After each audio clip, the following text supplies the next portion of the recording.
11장 22절에서 31절까지 말씀, 신약성경 366년입니다. 한 절씩 교도하시겠습니다. 부터 11장 22절부터 31절까지 말씀 한 절씩 교도하시겠습니다. 믿음으로 요셉은 임종시에 이스라엘 자손들이 떠날 것을 말하고 자기 뼈를 위하여 명령하였으며, 믿음으로 모세가 났을 때 그 부모가 아름다운 아이를 보고 석달과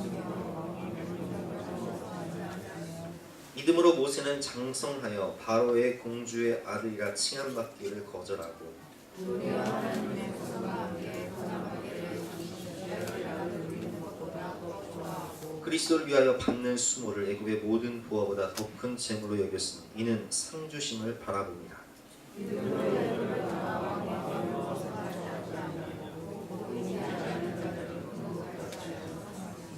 믿음으로 유월절과 피 뿌리는 예식을 정하였으니 이는 장자를 면하는 자로 그들을 건드리지 않게 하려 한 것이며,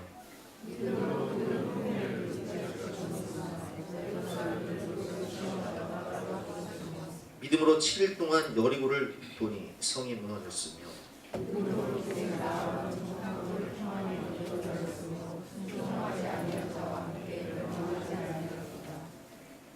아멘. 오늘 참된 믿음이란 무엇인가 라는 제목으로 본 말씀 의지해서 함께 은혜를 나누도록 하겠습니다. 우리는 지난 수요일과 지지난주 수요일 그리고 새벽 예배마다 참된 믿음이 무엇인가에 대해서 히브리서 11장을 중심으로 배웠습니다. 그러나 그 자리에 안 계신 분들을 위해서 잠깐 요약 정리를 하고 또 본문 말씀을 전하겠습니다. 참된 믿음이란 오늘 본문의 11장 4절에 보면 나와 있지만, 참된 믿음은요 아벨처럼 자신을 드리는 믿음이라고 했어요. 즉 가인의 예배는 안 받으시고 아벨의 예배를 받으신 이유는 뭐냐? 가인의 삶의 중심은 자신이었어요. 그래서 창세기를 보면 가인이 땅의 소산을, 농사짓는 사람이었기 때문에 땅의 소산을 제물 삼아 하나님께 드렸고, 아벨은 자기도 첫 새끼를 자기도 드렸다고. 자기도라는 뜻은 자기의 몸을 드렸다는 거예요. 내 삶을 드렸다는 거예요. 즉 가장 소중한 첫 새끼만을 드린 것이 아니라 그 첫 새끼와 함께 로마서 12장 1절 말씀처럼 너희 몸을 거룩한 산 제물로 드리라. 이는 너희가 드릴 영적 예배니라 라는 말씀처럼 나를 받으옵소서 이렇게 나를 드렸다고 했죠. 그래서 참된 믿음은 나 자신을 제물로 하나님께 드리는 것이요, 그것이 참된 예배고, 그렇게 참된 예배를 드리는 사람의 중심은 하나님이 중심이에요.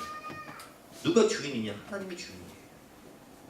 그럼 가인의 주인은 누구예요? 제가 지난주에 이 설교를 주일학교 애들한테 했더니 가인의 주인은 가인 자신이냐 하나님이냐 물었더니 아이들도 아니라고. 가인 자신이에요. 그럼 아벨의 주인은 아벨 자신이냐 하나님이냐 물었더니 아벨이요. 이렇게 대답을 해요. 이건 주일학교 아이들도 아니고. 여러분, 참된 믿음은 하나님을 나의 왕으로 모시고 예수님을 나의 주인으로 모시고 내 몸을, 내 삶을 거룩한 산 제물로 드리는 것이 참된 믿음이요, 그것이 바로 영적 예배입니다. 또한 두 번째로 우리가 참된 믿음은 무엇입니까? 5절 말씀 보니까 에녹이 나와요. 에녹이 무두살라를 낳고 300년과 하나님과 동행하고 그리고 죽음을 맛보지 않고 바로 하늘로 승천해버립니다.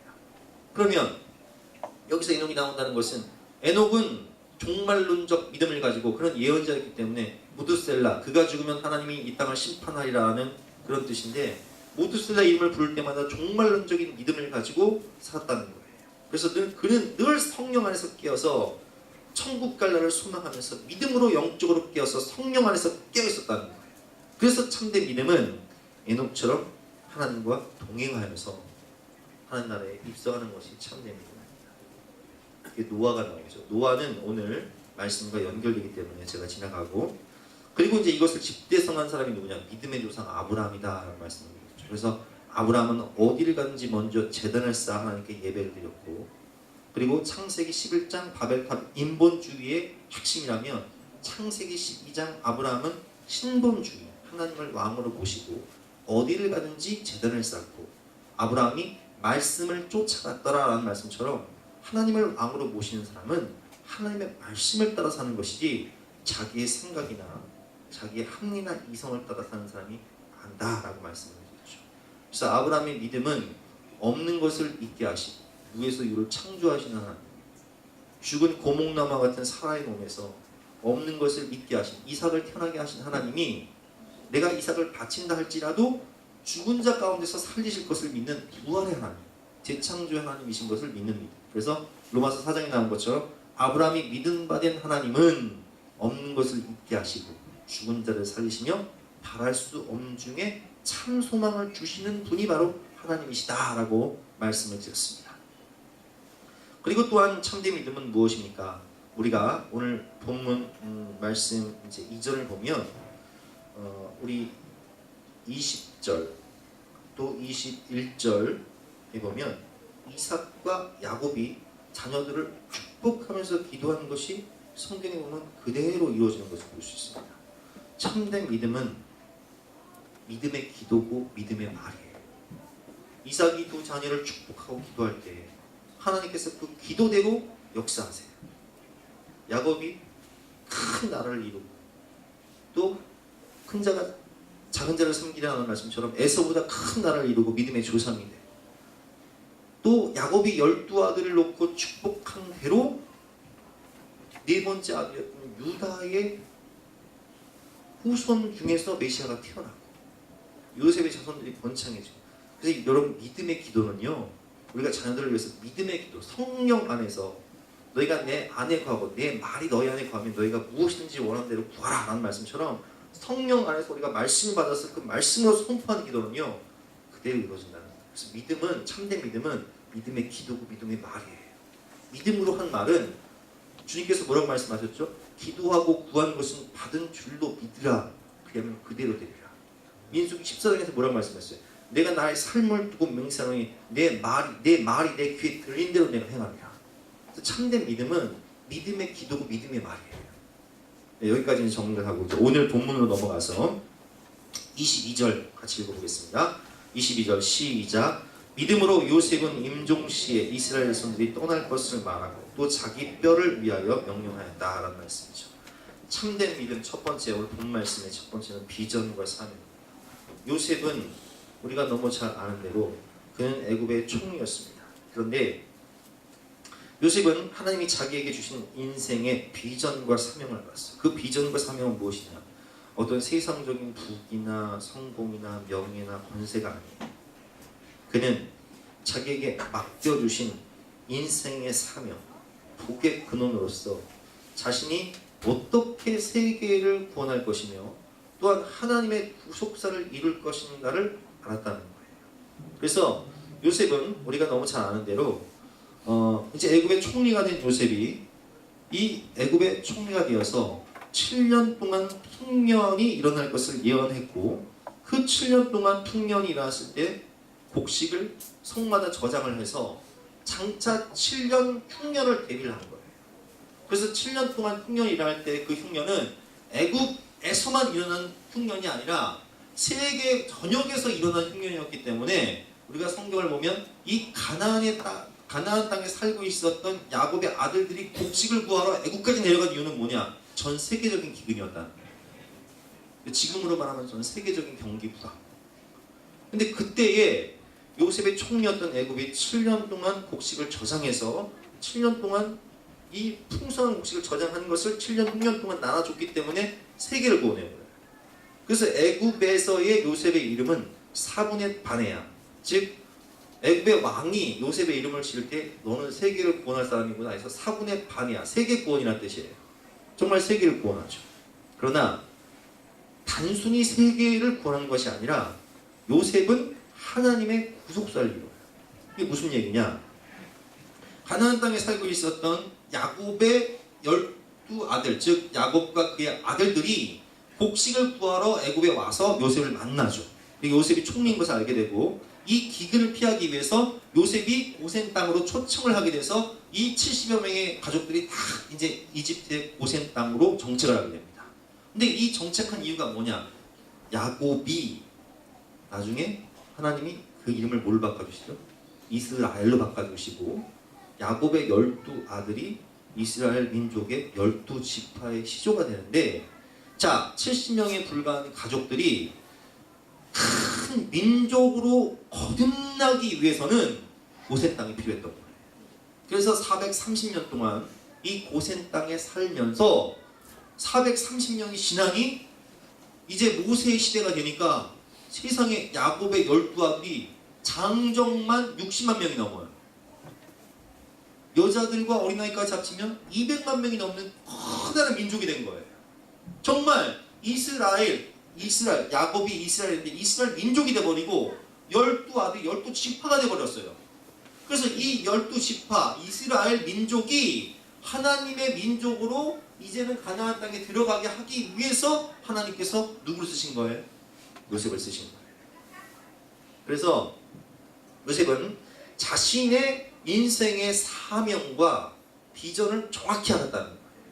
그뿐만 아니라 요셉은 살아도 주를 위해 살고 죽어도 주를 위해 죽었는데, 그것이 오늘 본문 말씀으로 나와 있습니다. 22절 다시 한번 읽어보겠습니다. 시작. 믿음으로 요셉은 임종시에 이스라엘 자손들이 떠날 것을 말하고 또 자기 뼈를 위하여 명령하였습니다. 자, 이게 무슨 얘기냐?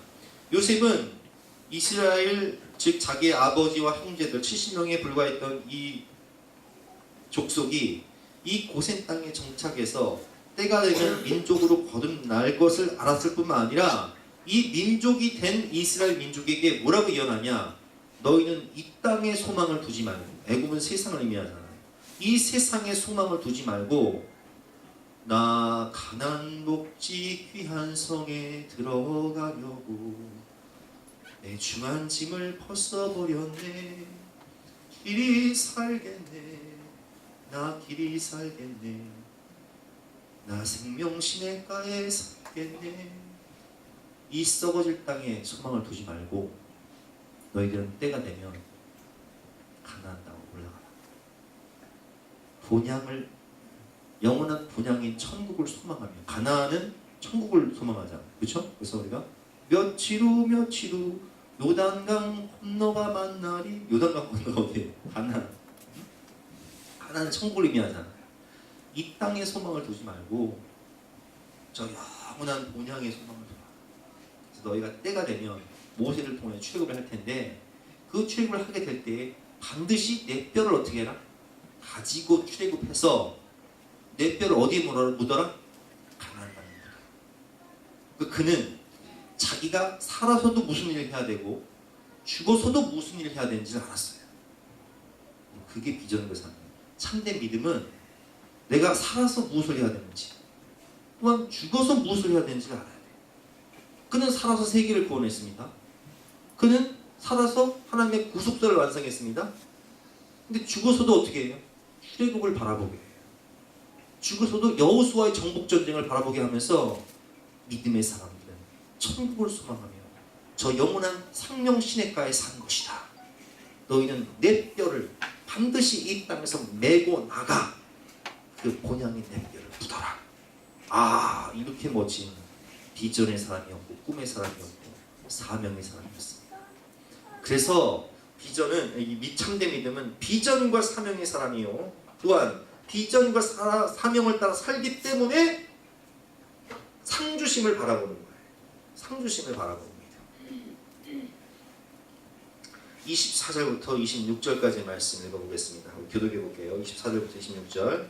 믿음으로 모세는 장성하여 바로의 공주의 아들이라 칭함받기를 거절하고,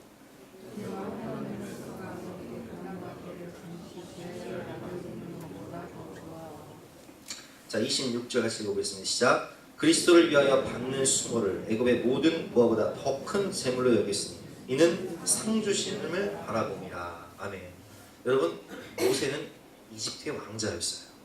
근데 이집트의 왕자의 권세와 권력과 무기와 영화가 어느 정도였냐? 여러분, 모세가 살고 있던 당시에 세계를 제패한 나라가 어디예요?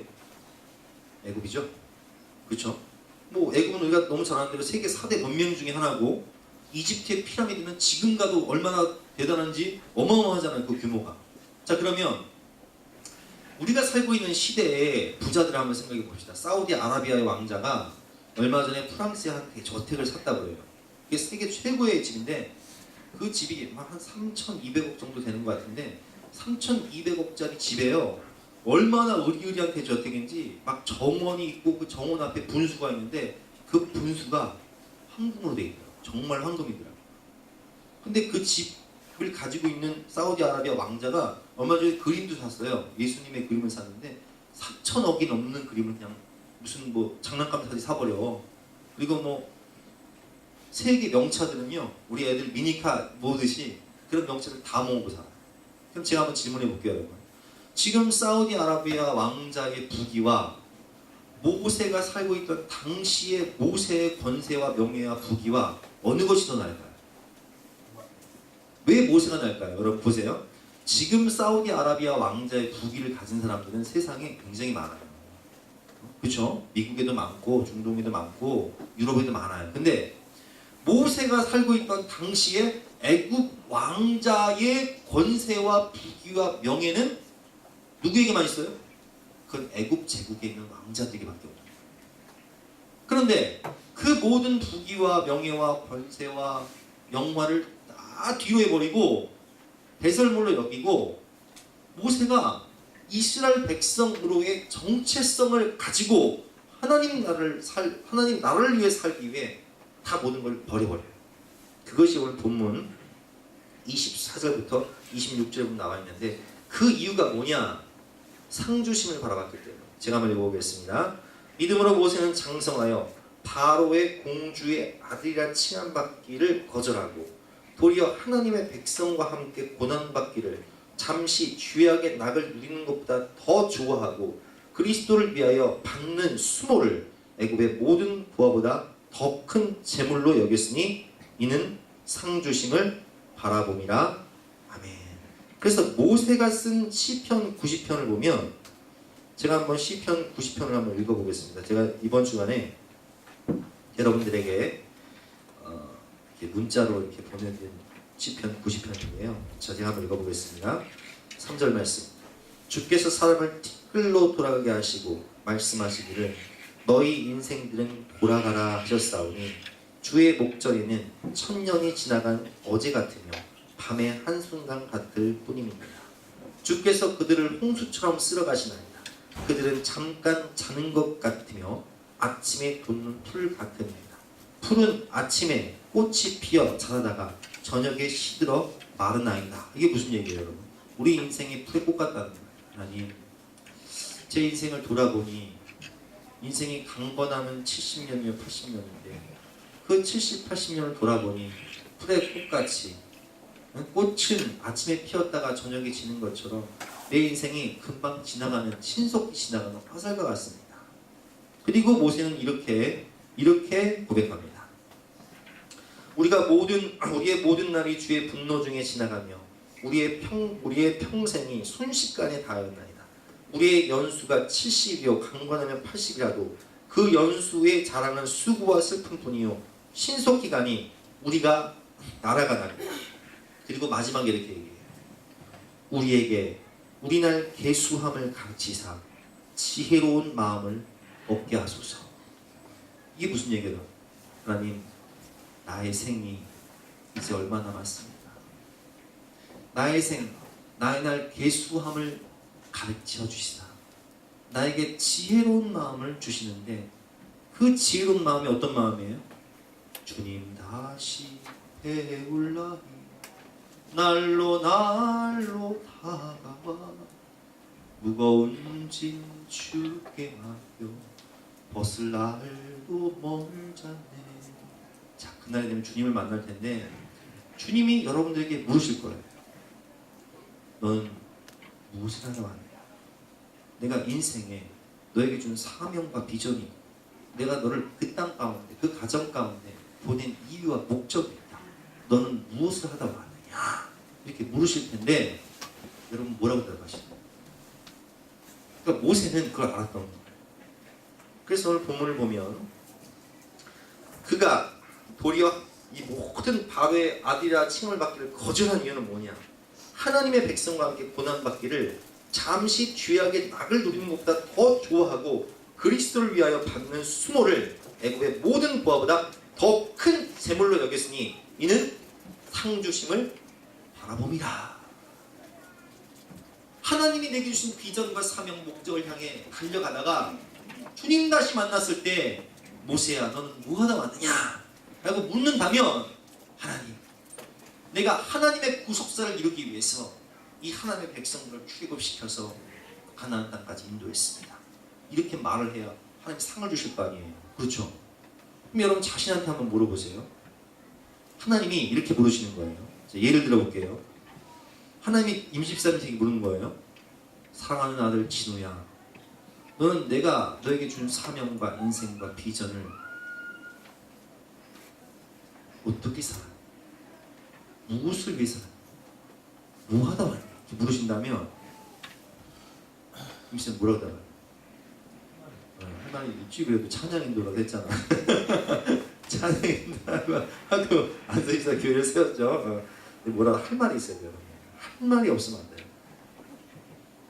유부모와 하나님 앞에 가서 여러분 요즘 뭐 신과 함께라는 영화가 요즘 참 잘 나가는데 그 신과 함께 한번 보세요. 여러분 우리 인생이요 잠깐 지나가는 것 같은데 하나님 앞에 가서 할 말이 없고 하나님 안 믿고 죄만 짓다가 오늘 본문에 나오는 것처럼 죄악의 낙을 누리다가는 영고를 받게 돼 있어요. 그러나 우리가 하나님 앞에 가서 무엇을 했냐 물으실 때 하나님이 아십니다. 내가 주님을 위해 어떻게 살았는지, 내가 주님을 위해 어떻게 죽었는지, 내가 주님을 위해 어떻게 충성했는지 주님께서 내 모든 기도를 들으셨고 내 모든 눈물을 보셨고 내 모든 헌신을 보셨으니 주님 이제 내게 그 상을 허락하여 주시옵소서 당당하게 말할 수 있는 사람이 되어야 되는 거예요. 그래서 히브리서 11장 6절 말씀에 믿음이 없이는 하나님을 기쁘시게 하지 못하나니 하나님께 나아가는 자들은 반드시 그가 살아계신 것과 그가 자기를 찾는 자들에게 상 주시는 이심을 믿어야 할지니라. 하나님 살아계시고 하나님 나라와 영광을 위해 살아가는 그 사람에게 반드시 상 주시는 이심을 믿어야 되는 거예요. 저는 오늘 본 말씀을 묵상하면서 바울이 생각났어요. 바울은 우리가 너무 잘 아는 대로 그는 길리기아 다소에서 태어나서 날 때부터 로마의 시민권을 가지고 있었어요. 그러니까 백부장이 바울을 만나서 놀라기를 나는 이 로마의 시민권을 사기 위해서 어마어마한 돈을 들여서 샀는데 당신은 어떻게 날 때부터 로마의 시민권을 가지고 있었습니까? 아버지가 부자였거든. 대단한 거상이었거든. 그러니까 로마의 시민권만 가지고 있는 것이 아니라 그 길리기아 다소에서 예루살렘까지 유학을 가는데 바울의 스승이 누구예요? 가말리엘인데 가말리엘은 누구냐? 당대 최고의 랍비예요. 지금도 역사적으로 3대 랍비 중에 한 명이 가말리엘이에요. 그러면 가말리엘이 누구냐? 당대의 최고의 권력기관이었던 산헤드린 공회원의 의장격이에요. 지금으로 말하면 국회의장이에요. 근데 그 국회의장이요 산헤드린 공회원의 의장이었던 가말리엘의 수제자가 누구냐? 사도 바울. 그럼 가만히 있으면 그는 뭐가 돼요? 가말리엘의 수제자이기 때문에 국회의장 따로 당상입니다. 로마의 시민권자였습니다. 부귀 영화 권력 그냥 가만히 있으면 다 자기 거예요. 그런데 바울은 빌립보서 3장에서 이렇게 고백합니다. 내가 이 모든 것들을 잃어버리고 배설물로 여기는 그리스도를 얻고 그 안에서 발견되려 합니다.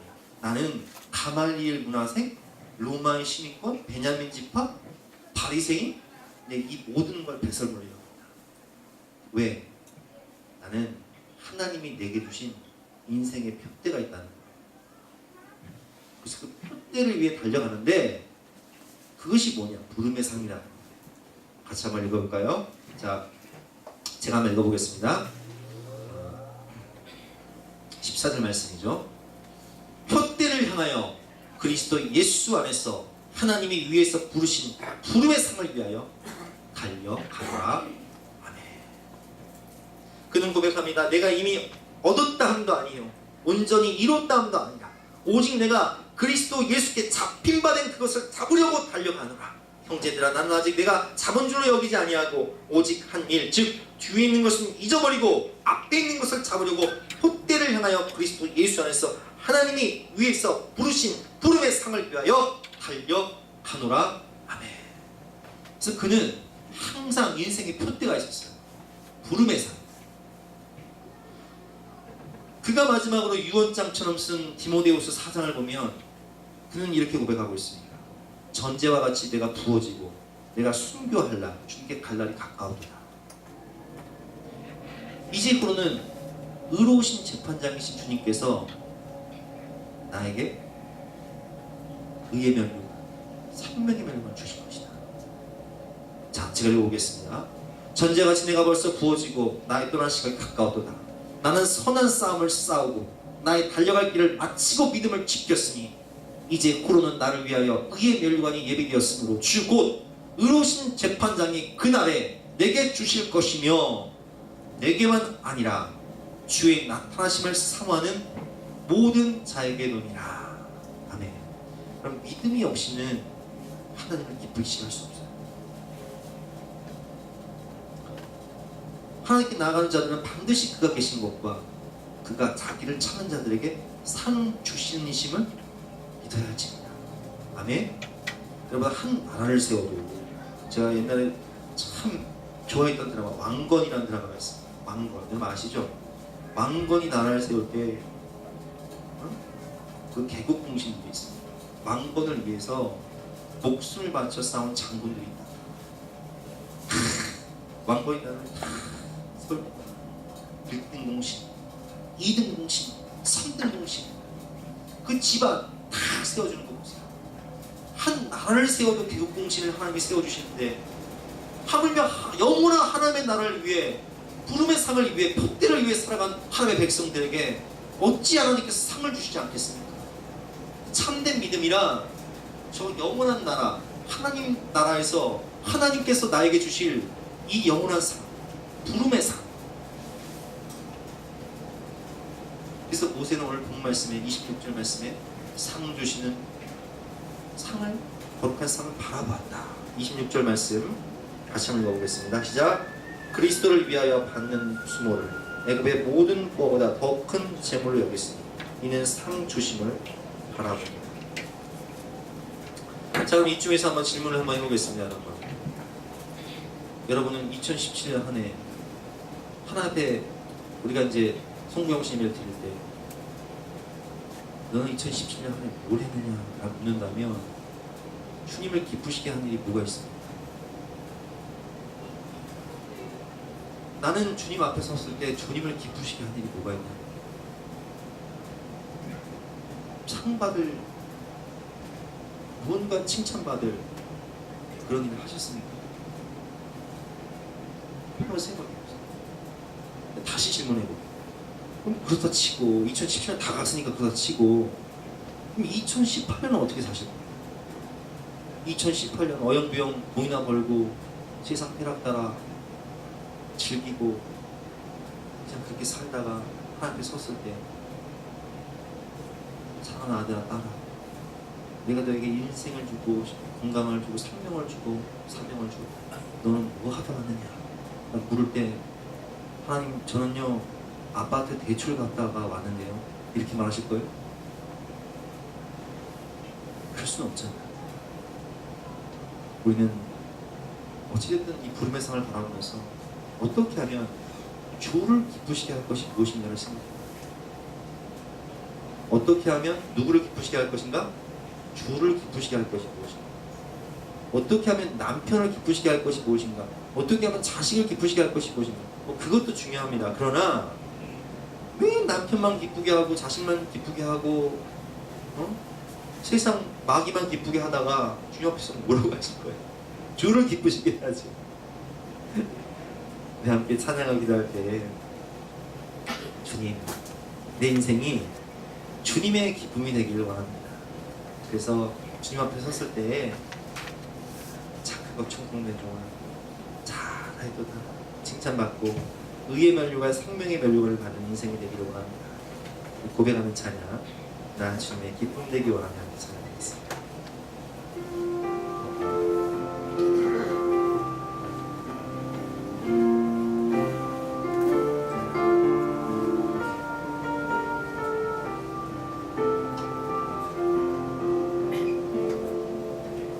나 주님의 기쁨 되기 원하네.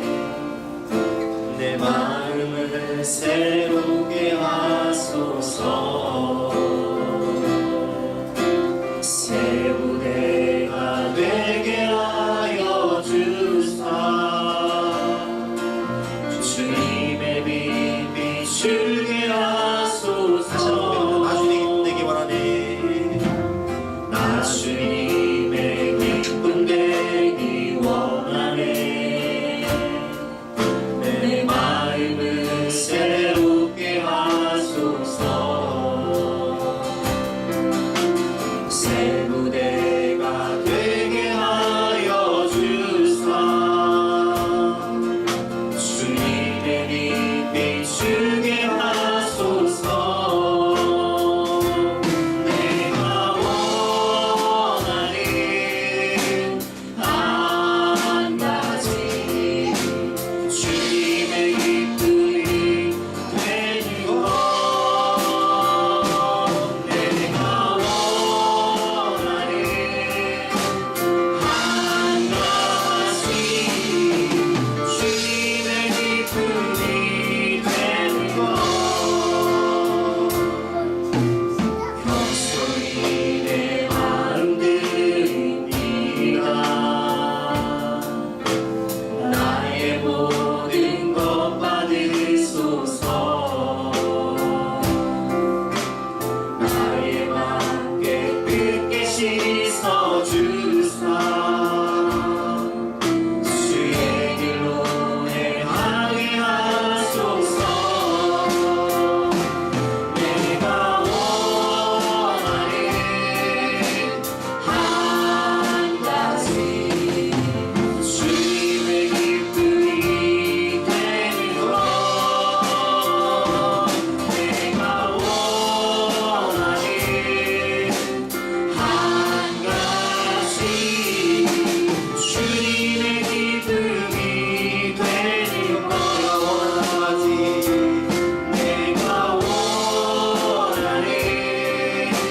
한 가지 주님의 기쁨이 되는 것.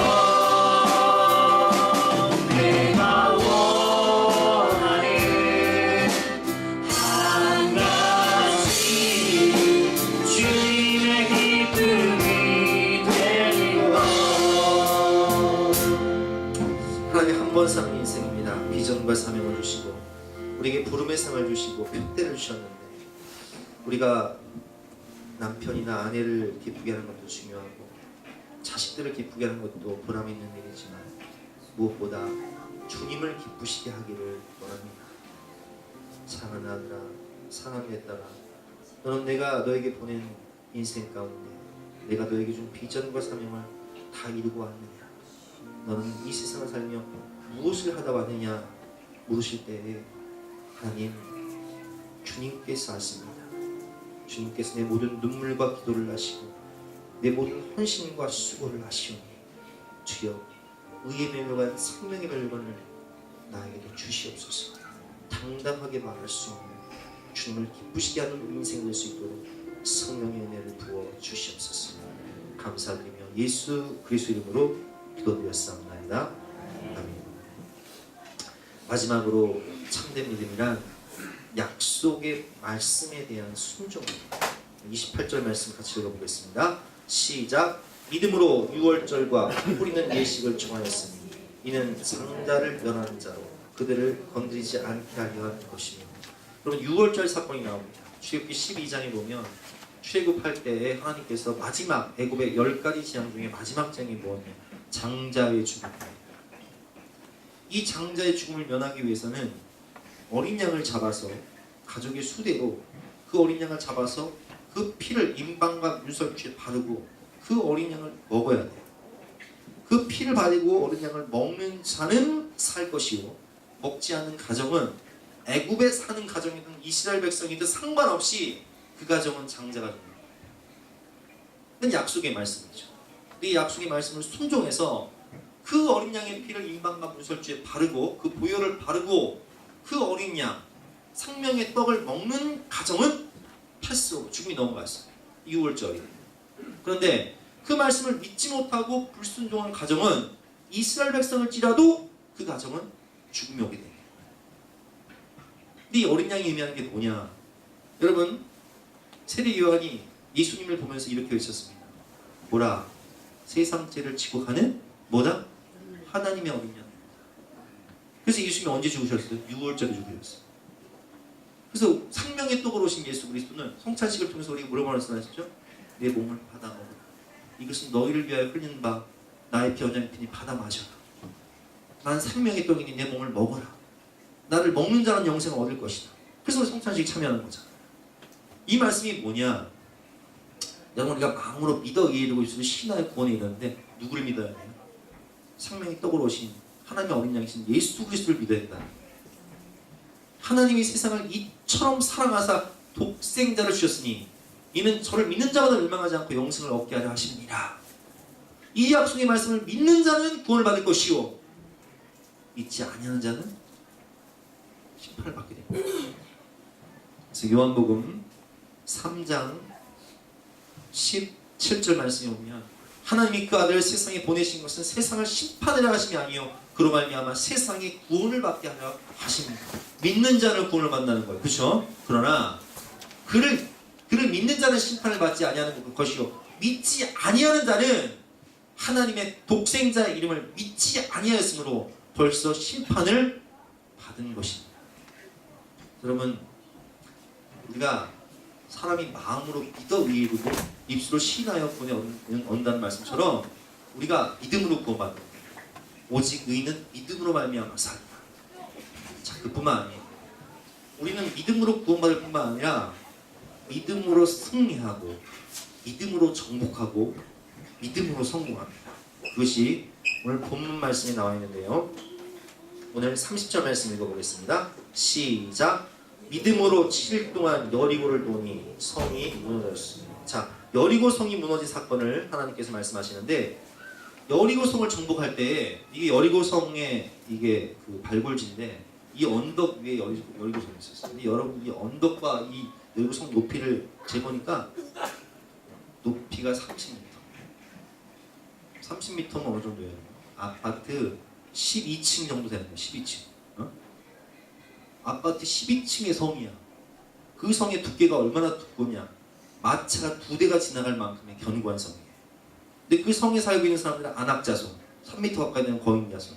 그들의 무기는 칼과 창과 방패와 갑옷을 입고 있어요. 병마가 있어. 병거가 있어. 어떻게 이겨요? 근데 하나님께서 뭐라고 말씀하시냐? 이 성을 무너뜨리기 위해서 여기 밑으로 땅굴을 파라. 아니면 이 성을 무너뜨리기 위해서 공성태로 성을 무너뜨리는 큰 돌로 성을 무너뜨려라. 혹은 사다리를 길게 만들어라. 이렇게 말씀하시지 않고 뭐라고 말씀하시냐? 여세 동안 이 성을 침묵하고 돌아라.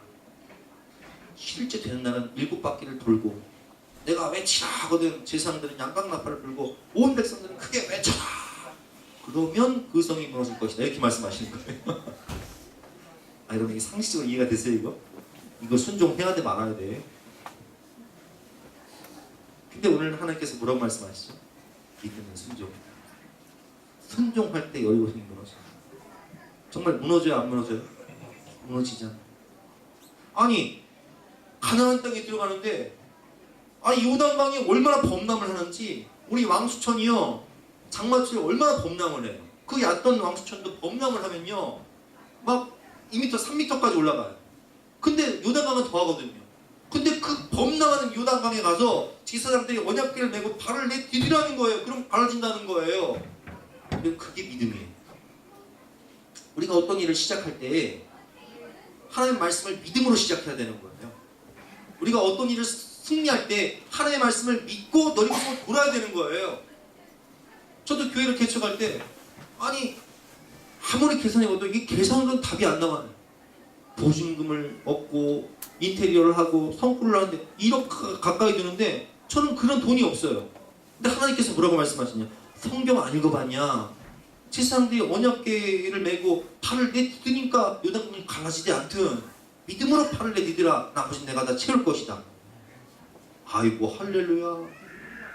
부족한 것을 다 하나님 채우시는데 부모청교회에서 파송하면서 파송 예배 드리면서 헌금 걷어주시고 창립 예배 때 또 부족한 건 다 걷어주시고 한강교회에서 파송하면서 그냥 보내지 않고 필요한 성구, 성물, 집기를 다 적으라는 거예요. 적은 대로 다 사줬어요. 발을 내디디면, 믿음으로 발을 내디디면 되는 거예요. 우리 집사님들, 사업하신 집사님 생각해 보세요. 뭐가 있어서 사업했어요? 믿음으로 발을 내디디니까 요단강이 갈라지고, 믿음으로 여리고성을 보니까 여리고성 무너지지 않던가요? 믿음으로 첫 발을 내딛고 믿음으로 그 성을 볼 때 그 성이 무너지는 거예요. 또 우리가 정리하면 믿음으로 구원받고, 믿음으로 승리하고, 믿음으로 정복하고, 마지막으로 믿음으로 가정도 구원하는 거예요. 오늘 본문을 보면 라합이 나옵니다. 마지막 우리 31절 말씀이죠. 여러분 읽어보겠습니다. 시작.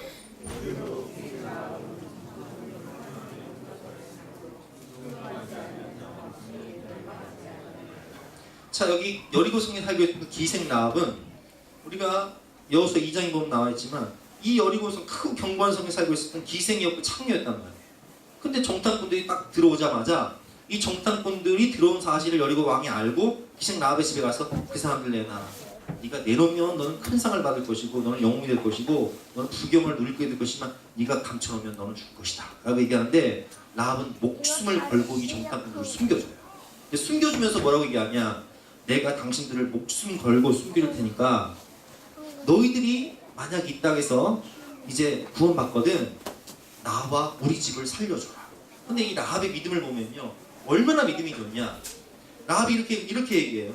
나는 너희들이 이 출애굽 할 때 하나님이 홍해를 가르신 사건을 난 들었고, 하나님이 저 요단강 접해 있던 그 거대한 두 나라를 어떻게 무너뜨린지를 난 들었고, 나는 요단강이 어떻게 갈라졌는지 나는 들었고, 나는 상천하지 하나님, 위로는 하늘의 하나님, 아래로는 땅의 하나님, 이 뜻이 무슨 뜻이냐면 하늘과 땅의 모든 권세를 가지신 하나님이라는 뜻이에요.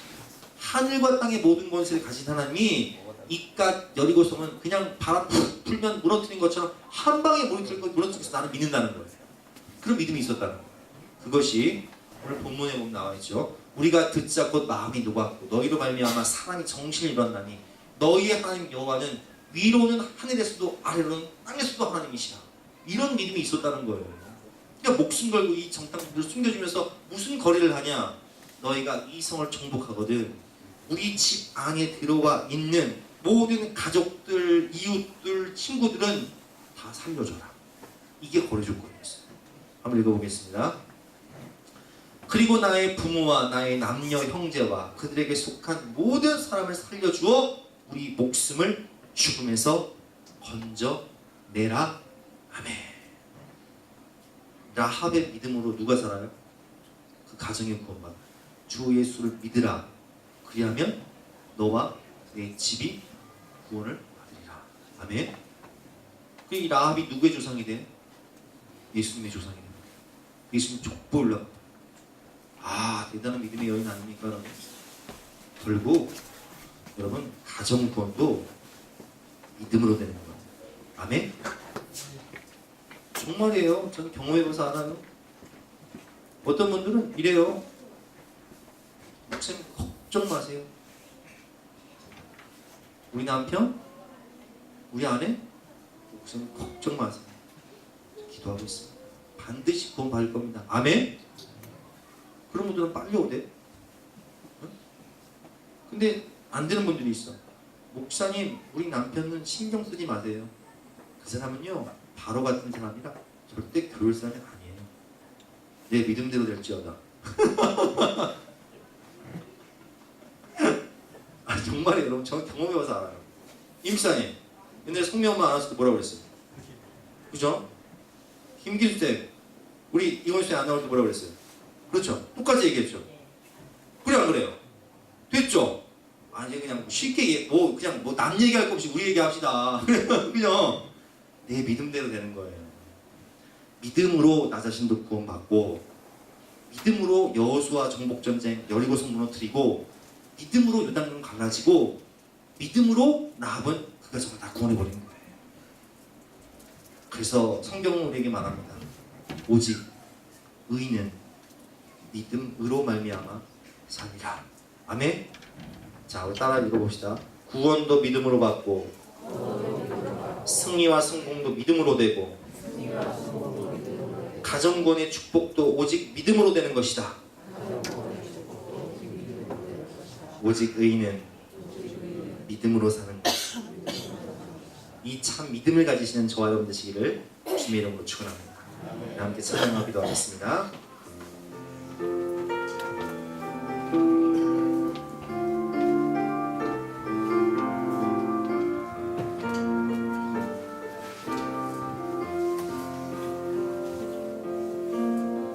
세상은 들리고 사람들은 변하여도 나는 주를 섬기리.